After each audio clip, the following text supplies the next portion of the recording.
লিঙ্গ ছোট হয়ে থাকার কারণ কি?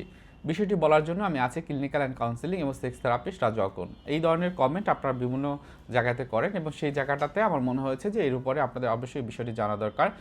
লিঙ্গ ছোট হয়ে থাকা বা ছোট হয়ে থাকলে একটু স্ট্রেস হয়, অ্যাংজাইটি হয়, বাচ্চা হবে কিনা, আমার হরমোন ঠিক আছে কিনা, টেস্টোস্টেরন কমে গেছে কিনা, খাবার মনে হয় বেশি খেতে হবে।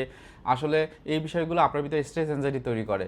মূল বিষয় হলো লিঙ্গ ছোট হয়ে যায়, অনেক সময় শীত বা গ্রীষ্মের কারণে হতে পারে, অনেক সময় ওই জায়গায় উষ্ণতার কারণে, ওটা কিন্তু অটোমেটিকই হয়, অনেক সময় এটা অটোনমিক নার্ভ সিস্টেমের মাধ্যমে হয়, জেনেটিক্যাল কারণে হতে পারে, অথবা জন্মগতভাবে আকারের যে পরিবর্তন সেটা কিন্তু হয়।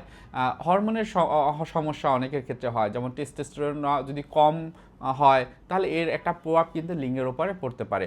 অনেক সময় দেখা যায় কারোর ভিতরে যদি ওজন বৃদ্ধি পায়, পেটের চর্বির কারণে এটা ছোট দেখায়। অনেক সময় দেখা যায় বয়স ও স্বাস্থ্যের একটা প্রভাব কিন্তু থাকে। অনেক ক্ষেত্রে এটি আসলে ছোট হয়ে যাওয়া নয়, শুধু এটা ছোট লাগে।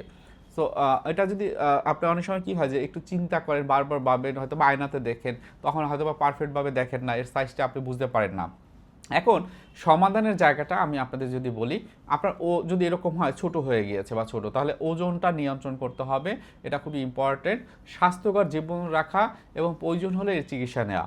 আপনি যদি অতিরিক্ত পরিমাণে দুশ্চিন্তা থাকেন, অন্য দুশ্চিন্তা বা এটা নিয়ে দুশ্চিন্তা, তার জন্য আপনাকে সাইকোথেরাপি বা সেক্স থেরাপি নিতে হবে।